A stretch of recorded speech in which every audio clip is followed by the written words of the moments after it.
లూకా సువార్త 24వ అధ్యాయం ఈరోజు మన పాఠం. సావధానంగా వినండి. ఆదివారమున తెల్లవారుతూ ఉండగా ఆ స్త్రీలు తాము సిద్ధపరచిన సుగంధ ద్రవ్యములను తీసుకొని సమాధి వద్దకు వచ్చి సమాధి ముందర ఉన్న రాయి దొర్లించబడి ఉండడము చూచి లోపలికి వెళ్ళారు గాని ప్రభువైన యేసు దేహము వారికి కనపడలేదు. ఇందును గూర్చి వారికి ఏమీ తోచటం లేదు. ప్రకాశమానమైన వస్త్రములు ధరించిన 2 మనుష్యులు వారి వద్ద నిలువబడ్డారు. వారు భయపడి ముఖములను నేల మోపి ఉండగా వీరన్నారు, సజీవుడైన వానిని మీరెందుకు మృతులలో వెదుకుతున్నారు? ఆయన ఇక్కడ లేడు, ఆయన లేచి ఉన్నాడు. ఆయన ఇంకా గలిలయలో ఉన్నప్పుడు మనుష్య కుమారుడు పాపిష్ఠులైన మనుష్యుల చేతికి అప్పగించబడి సిలువ వేయబడి 3వ దినమందు లేవవలసి ఉన్నదని ఆయన మీతో చెప్పిన మాట జ్ఞాపకము చేసుకోండి అని వారితో అన్నారు. అప్పుడు వారాయన మాటలు జ్ఞాపకం చేసుకున్నారు. సమాధి వద్ద నుండి తిరిగి వెళ్ళి ఈ సంగతులన్నీ 11 శిష్యులకు తక్కిన వారికి అందరికీ తెలియచేశారు. ఈ సంగతులు అపొస్తలులతో చెప్పిన వారెవరనగా మగ్దలేనే మరియా, యోహన్న, యాకోబు తల్లి అయిన మరియా, వారితో కూడా ఉన్న ఇతర స్త్రీలు. అయితే వారి మాటలు వీరి దృష్టికి వెర్రి మాటలుగా కనపడ్డాయి గనుక వీరు వారి మాటలు నమ్మలేదు. అయితే పేతురు లేచి సమాధి వద్దకు పరిగెత్తుకొని పోయి వంగి చూడగా నారబట్టలు మాత్రము విడిగా కనపడ్డాయి. అతడు జరిగిన దానిని గూర్చి ఆశ్చర్యపడుతూ ఇంటికి వెళ్ళాడు. సోదరీ సోదరులారా, ఈ స్త్రీలు సుగంధ ద్రవ్యాన్ని తెచ్చారు గాని అక్కడ యేసు భౌతిక కాయం లేదు గనుక ఈ పరిమళ ద్రవ్యాలన్నీ వృధా.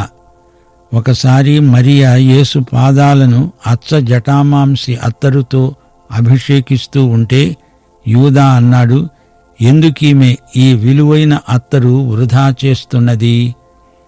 అవును, అప్పుడు ఆమె చేసింది వృధా కాదు గాని ఇప్పుడు ఈ స్త్రీలు ఈ సుగంధ ద్రవ్యాలను వృధా చేశారు.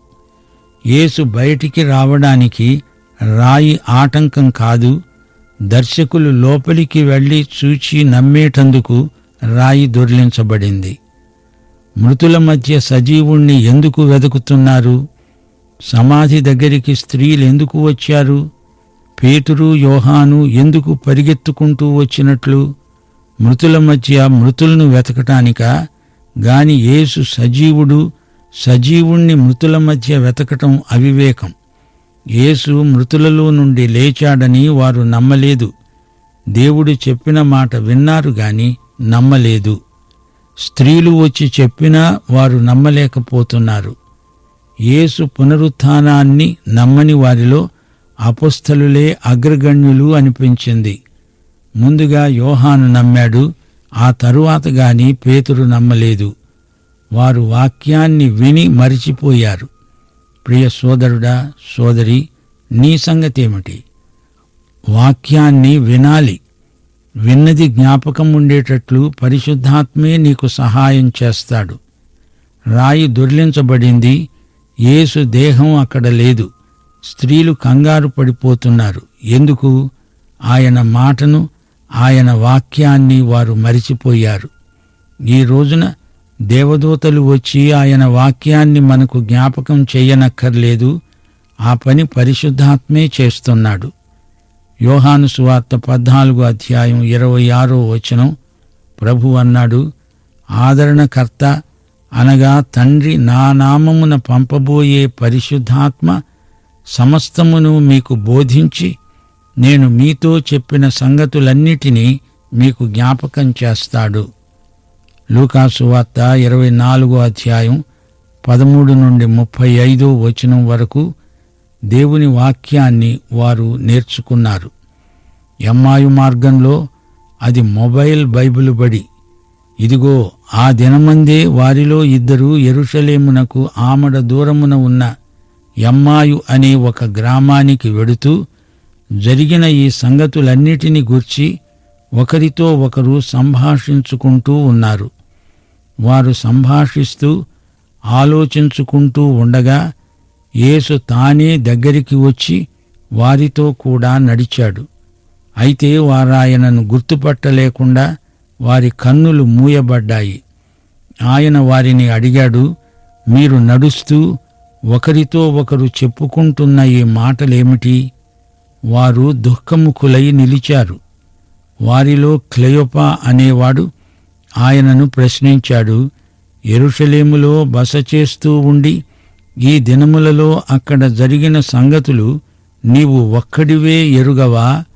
అవి ఏవి అని అడిగాడాయన. వారన్నారు, నజరేయుడైన యేసును గూర్చిన సంగతులే. ఆయన దేవుని ఎదుట, ప్రజలందరి ఎదుట క్రియలో వాక్యములో శక్తిగల ప్రవక్త అయి ఉన్నాడు. మన ప్రధాన యాజకులు, అధికారులు ఆయనను ఏలాగు మరణశిక్షకు అప్పగించి సిలువ వేయించారో నీకు తెలియదా? ఇశ్రాయేలును విమోచింపబోయేవాడు ఈయనే అని మేము నిరీక్షించి ఉన్నాము. ఇదిగాక ఈ సంగతులు జరిగి నేటికి 3 దినములైంది. అయితే మాలో కొందరు స్త్రీలు తెల్లవారగానే సమాధి వద్దకు వెళ్ళి ఆయన దేహమును కానక వచ్చి కొందరు దేవదూతలు కనపడి ఆయన బ్రతికి ఉన్నాడని చెప్పారని మాకు విస్మయము కలుగచేశారు. మాతో కూడా ఉన్న వారిలో కొందరు సమాధి వద్దకు వెళ్ళి ఆ స్త్రీలు చెప్పినట్లే కనుగొన్నారు గాని ఆయనను చూడలేదు. అందుకాయన అన్నాడు, అవివేకులారా, ప్రవక్తలు చెప్పిన మాటలన్నిటినీ నమ్మని మందమతులారా, క్రీస్తు ఈలాగు శ్రమపడి తన మహిమలో ప్రవేశించడము అగత్యము కాదా? అంతటా ఆయన మోషే సమస్త ప్రవక్తలు మొదలుకొని లేఖనములన్నిటిలో తనను గూర్చిన వచనముల భావము వారికి తెలిపాడు. ఇంతలో తాము వెడుతున్న గ్రామము దగ్గరికి వచ్చినప్పుడు ఆయన ఇంకా కొంత దూరము వెళ్ళునట్లు కనబడగా వారు సాయంకాలము కావచ్చింది, పొద్దుగుంకింది, మాతో కూడా ఉండమని చెప్పి ఆయనను బలవంతం చేశారు. గనుక ఆయన వారితో కూడా ఉండడానికి లోపలికి వెళ్ళాడు. ఆయన వారితో కూడా భోజనానికి కూర్చున్నప్పుడు ఒక రొట్టెను పట్టుకొని స్తోత్రము చేసి దానిని విరిచి వారికి పంచిపెట్టగా వారి కన్నులు తెరువబడి ఆయనను గుర్తుపట్టారు. అంతటా ఆయన వారికి అదృశ్యుడయ్యాడు. అప్పుడు వారు ఆయన త్రోవలో మనతో మాట్లాడుతూ లేఖనములను మనకు బోధపరుస్తున్నప్పుడు మన హృదయము మనలో మండుతూ ఉండలేదా అని ఒకనితో ఒకడు చెప్పుకున్నారు. ఆ ఘడియలోనే వారు లేచి యెరూషలేమునకు తిరిగి వెళ్ళగా 11 శిష్యులు వారితో కూడా ఉన్నవారు కూడివచ్చి ప్రభువు నిజముగా లేచి సీమోనుకు కనపడ్డాడని చెప్పుకుంటున్నారు. వారిది విని త్రోవలో జరిగిన సంగతులు, ఆయన రొట్టె విరవడము వలన తమకు ఏలాగు తెలియబడిందో అది తెలియచేశారు. ప్రియ విశ్వాసీ, వింటున్నావా? నడుస్తూ యేసు వారికి బైబిలు పాఠాలు బోధించాడు. పాత నిబంధన తాళాన్ని తెరిచే తాళపు చెవి వారికి లేదు. అందుచేత వారు గ్రహించనేరని మందమతులయ్యారు. మహిమలో ప్రవేశించకముందు మెస్సీయా శ్రమపడాలి, చనిపోవాలి. లేఖనాలు యేసు బోధిస్తూ ఉంటే వారి హృదయాలు మండిపోయాయి. యేసు మరణానికి సంతాపం చెందిన ఈ శిష్యులు ఆ తరువాత యేసు రాయబారులయ్యారు. భూదిగంతాల వరకు సమస్త ప్రజలకు సువార్త ప్రకటించారు. ప్రియ సోదరీ సోదరులారా, పరిశుద్ధాత్మ మీలో ప్రతి ఒక్కరిలో ఉన్న మహామహోపాధ్యాయుడు. ఆయన స్వరం నీవు వింటున్నావా? యోహాను సువార్త 16వ అధ్యాయం 13 నుండి 15వ వచనం వరకు ప్రభు అన్నాడు, ఆయన అనగా సత్యస్వరూపి అయిన ఆత్మ వచ్చినప్పుడు మిమ్ములను సర్వసత్యములోనికి నడిపిస్తాడు. ఆయన తనంతట తానే ఏమీ బోధింపక వేటిని వింటాడో వాటిని బోధించి సంభవించబోయే సంగతులను మీకు తెలియచేస్తాడు. ఆయన నా వాటిలోనివి తీసుకొని మీకు తెలియచేస్తాడు గనుక నన్ను మహిమపరుస్తాడు. తండ్రికి కలిగినవన్నీ నావి, అందుచేత ఆయన నా వాటిలోనివి తీసుకొని మీకు తెలియచేస్తాడని నేను మీకు చెప్పాను. ఎమ్మాయి గ్రామం యెరూషలేముకు 12 కిలోమీటర్ల దూరంలో ఉంది. ఎమ్మాయి గ్రామానికి వెడుతున్న వారితో నడుస్తున్నాడు యేసు. అది వారు గుర్తుపట్టలేకపోయారు. ఆయన పునరుత్థానుడయ్యాడంటే వారు నమ్మే స్థితిలో లేరు. సంతాపంతో వారి గుండెలు నిండి ఉన్నాయి. యేసే సంభాషణ ఆరంభించాడు. యేసు శిలువ వేత వృత్తాంతం అందరికీ తెలుసు, నీకు తెలియదా అని వారు యేసునే అడుగుతున్నారు. ఎక్కడో మారుమూలన జరిగింది కాదు, ఇది అందరికీ తెలిసిన వార్త. అగ్రిప్పతో పౌలు ఇదే మాట అన్నాడు. అపొస్తలుల కార్యములు 26వ అధ్యాయం 27వ వచనం. అగ్రిప్పరాజా, ఇది ఒక మూలను జరిగిన కార్యము కాదు. ఎమ్మాయు బాటసారులు యేసును గొప్ప ప్రవక్త అని పేర్కొంటున్నారు. ఇశ్రాయేలు విమోచకుడు అంటున్నారు. ఆయన సిలువ వేయబడి చనిపోయాడు అని వారు తమ ప్రగాఢమైన సంతాపాన్ని వెలిబుచ్చారు గాని యేసు పునరుత్థానం ప్రవచనమే వారికి గుర్తు లేకుండా పోయింది. స్త్రీల సాక్ష్యం వీరు నమ్మలేదు. సమాధి ఖాళీగా ఉంది అంటే వారు నమ్మలేదు. ఖాళీ సమాధిని చూచిన తరువాత కూడా ఆయన లేడనే సంతాపం మాత్రమే మిగిలింది గాని పునరుత్థానమనేది వారికి తోచనే లేదు. యేసు వీరికి తన కాళ్ళు చేతులలో శిలువ మేకుల గుర్తులు చూపలేదు గాని వారికి లేఖనాలను జ్ఞాపకం చేస్తున్నాడు. ప్రవక్తలు చెప్పింది నమ్మని మందమతులారా అని ప్రభువు వారిని గద్దించాడు. దేవుని వాక్యాన్ని నమ్మని వారు దేవుణ్ణి నమ్మనట్లే. వాక్యానుసారంగా జీవించడమే భక్తి. దేవుని వాక్యాన్ని నమ్మితే అది అర్థవంతమవుతుంది. కాని కొందరు అర్థం కావటం లేదని చదవరు. ప్రభువే మన మనోనేత్రాలు వెలిగించాలి. లేకపోతే వాక్య సత్యాలు ఒక పట్టాన అర్థం కావు. పరిశుద్ధాత్మ దారి చూపకపోతే వాక్య భూమిలో మనం ప్రయాణించలేము. నీ వాక్యమందలి ఆశ్చర్యకరమైన విషయాలు నేను చూడగలుగునట్లు నా కన్నులు తెరువు అని దావీదు ప్రార్థించాడు. లూకాసు వార్త 24వ అధ్యాయం 36 నుండి 45వ వచనం వరకు దేవుని వాక్యమును గైకొనడం ఎంత ముఖ్యమో మనం గుర్తించగలం. వారు ఈలాగు మాట్లాడుతూ ఉండగా ఆయన వారి మధ్యన నిలిచి, మీకు సమాధానమగునుగాక అని వారితో అన్నాడు. అయితే వారు దిగులుపడి భయాక్రాంతులై భూతము తమకు కనపడిందని తలంచారు. అప్పుడాయన అన్నాడు, మీరెందుకు కలవరపడుతున్నారు? మీ హృదయములలో సందేహములు పుట్టనేలా? నేనే ఆయనను అనడానికి నా చేతులను నా పాదాలను చూడండి, నన్ను పట్టి చూడండి. నాకున్నట్లుగా మీరు చూస్తున్న ఎముకలు మాంసము భూతమునకు ఉండవు అని చెప్పి తన చేతులను పాదాలను వారికి చూపాడు. అయితే వారు సంతోషము చేత ఇంకా నమ్మకుండా ఆశ్చర్యపడుతూ ఉండగా ఆయన, ఇక్కడ మీ వద్ద ఏమైనా ఆహారమున్నదా అని వారిని అడిగాడు. వారు కాల్చిన చేప ముక్కను ఆయనకిచ్చారు. ఆయన దానిని తీసుకొని వారి ఎదుట భుజించాడు. అంతటా ఆయన, మోషే ధర్మశాస్త్రములో ప్రవక్తల గ్రంథములలో నన్ను గూర్చి రాయబడినవన్నీ నెరవేరాలని నేను మీ వద్ద ఉండినప్పుడు మీతో చెప్పిన మాటలు నెరవేరినవి అని వారితో చెప్పాడు. అప్పుడు వారు లేఖనములు గ్రహించున్నట్లు ఆయన వారి మనస్సును తెరిచాడు. ప్రియ విశ్వాసులారా, అసలు రహస్యమిదే. లేఖనములు మనం గ్రహించాలంటే ప్రభువు మన మనస్సులను తెరవాలి. మోషే ప్రవక్తలు యేసును గురించే రాశారు, చెప్పారు. వారి ప్రవచనాలు యేసు మరణ పునరుత్థానములలో నెరవేరాయి. యేసు ఎమ్మాయి మార్గంలో వారితో నడిచాడు, వారితో భోంచేశాడు. యేసుతో నేను, నాతో యేసు భోంచేయడమే మన సహవాసం. పునరుత్థానుడైన యేసు ఈ రోజున మనతో సహవాసం చేయగోరుతున్నాడు. యేసు పునరుత్థానుడైన తరువాత మనతో భోజన సహవాసం చేస్తున్నాడు.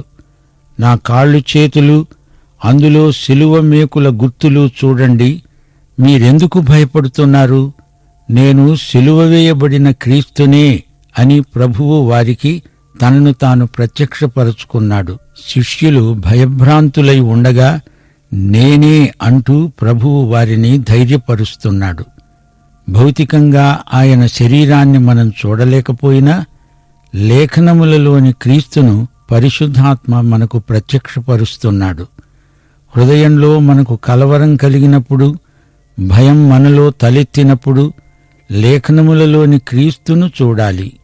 ఆయన మాటలు మనకెంతో ఆదరణ గొలుపుతాయి. యోహాను సువార్త 14వ అధ్యాయం 1-6 వరకు, మీ హృదయమును కలవరపడనీయకండి, దేవునియందు విశ్వాసముంచుతున్నారు, నాయందు విశ్వాసముంచండి. నా తండ్రి ఇంట అనేక నివాసములు కలవు, మీకు స్థలము సిద్ధపరచడానికి వెడుతున్నాను. నేను ఉండే స్థలములో మీరు ఉండేలాగున మరల వచ్చి నా వద్ద ఉండడానికి మిమ్ములను తీసుకొని వెడతాను. నేనే మార్గమును, సత్యమును, జీవమును. నా ద్వారానే తప్ప ఎవడూ తండ్రి వద్దకు రాడు. ప్రియ విశ్వాసి, నీ విశ్వాసము బలహీనమైనప్పుడు లేఖనములలోని క్రీస్తును చూడాలి. రోమాపత్రిక 10వ అధ్యాయం 17వ వచనం అంటోంది, వినడము చేత విశ్వాసము కలుగుతుంది, వినడము క్రీస్తును గూర్చిన మాట వల్ల కలుగుతుంది. శాంతి సమాధానాలు మనలో కలగాలంటే మొదట ఆయన వాక్య స్వరం వినాలి. లేఖనములోని క్రీస్తు మాట వల్ల మనకెంతో ఆదరణ, నెమ్మది. వాక్యమును గైకొనడమే తరువాయి దేవుని సమాధానం మనలో ప్రవర్తిల్లసాగుతుంది. లూకాసు వార్త 24వ అధ్యాయం 46-53 వరకు దేవుని వాక్యాన్ని మనం అందరితో పంచుకోవలసిందని చెప్పబడింది. యేసు లేఖనములు గ్రహించున్నట్లుగా వారి మనస్సును తెరచి 3వ దినమున మృతులలో నుండి లేస్తాడని, యెరూషలేము మొదలుకొని సమస్త జనములలో ఆయన పేరట మారుమనస్సు, పాపక్షమాపణ ప్రకటించబడుతుందని రాయబడి ఉన్నది. ఈ సంగతులకు మీరే సాక్షులు. ఇదిగో, నా తండ్రి వాగ్దానము చేసినది మీ మీదికి పంపుతున్నాను. మీరు పైనుండి శక్తి పొందే వరకు పట్టణములో నిలిచి ఉండండి అని వారితో చెప్పాడు. ఆయన బేతనీయ వరకు వారిని తీసుకొని పోయి చేతులెత్తి వారిని ఆశీర్వదించాడు. ఆశీర్వదిస్తూ ఉండగా ఆయన వారిలో నుండి ప్రత్యేకించబడి పరలోకానికి ఆరోహణుడయ్యాడు. వారు ఆయనకు నమస్కారము చేసి మహానందముతో యెరూషలేమునకు తిరిగి వెళ్లి ఎడతెగక దేవాలయములో ఉండి దేవునికి స్తోత్రము చేస్తూ ఉన్నారు. 31వ వచనంలో వారి కన్నులు తెరువబడ్డాయి. 45వ వచనంలో ప్రభువు వారి మనస్సును తెరిచాడు. 27వ వచనంలో లేఖనముల భావము వారికి తెలిపాడు. లేఖనాలు గ్రహించాలంటే యేసు మన మనస్సును వెలిగించాలి, తెరవాలి. 48వ వచనం, అప్పుడాయన మన నోరు తెరచి మనం వాక్యాన్ని ఇతరులకు చెప్పి పంచుకోవాలని కోరుతున్నాడు. 48వ వచనం, ఈ సంగతులకు మీరే సాక్షులు అన్నాడు. ఇది యేసు జారీ చేసిన ఆజ్ఞ. శక్తినిచ్చాడు, సందేశాన్ని మనకు అప్పగించాడు. 52, 53 వచనాలలో వారు ఆయనకు నమస్కారం చేశారు, ఆరాధించారు, ఆనందించారు, అందరికీ సాక్ష్యమిచ్చారు. యేసు ఆరోహణమై వెళ్ళిపోతూ వారిని ఆశీర్వదించాడు. అయితే ఈసారి ఆయన వచ్చినప్పుడు తీర్పరిగా వస్తాడు. లోకానికి తీర్పు, సంఘానికి ఆశీర్వాదం, ఆనందం. ఆయన రాకడ సంఘానికి శుభప్రద నిరీక్షణ. సోదరీ సోదరులారా, విశ్వాసులారా, వింటున్నారా? లూకా శుభవార్త ఇంతటితో ముగిసింది. యేసును ఇంకా సన్నిహితంగా తెలుసుకొని ఆయన్ను ఇంకా గాఢంగా ప్రేమించడానికి లూకా సువార్త ఎంతగానో దోహదపడుతుంది. లూకా సువార్తలోని యేసును ఒక్కసారి తేరి చూడండి. ఒక శిశువుగా, ఒక యువకుడుగా, ఒక దైవ సేవకుడుగా యేసు మనకు గొప్ప మాదిరి. ఆయన పాపరహితుడు, మహాపరిశుద్ధుడు, మహాశ్రమబాధితుడు. దేవనరుడైన క్రీస్తునందు ఆధ్యాత్మిక భౌతిక జీవితాలు మేళవించాయి. అది మేలు కలయిక. మానవుల శారీరక స్వస్థత కోసం మాత్రమే కాక వారి ఆత్మ ఆరోగ్యం కోసం ఆయన అహర్నిశలు ఎంతో ప్రయాసపడిన దేవనరుడు. యేసే మనందరి జీవితాలకు సమగ్రమైన, సంపూర్ణమైన మాదిరి. సోదరుడా, సోదరి, నువ్వు యేసును ఎరుగుదువా? ఆయన యందు విశ్వాసముంచి రక్షించబడినావా? పాఠం ఇంతటితో సమాప్తం. మన ప్రభువైన యేసుక్రీస్తు వారి కృప, యెహోవా దేవుని ప్రేమ, పరిశుద్ధాత్మ నిత్య సహవాసము మనకు తోడై ఉండునుగాక. ఆమేన్.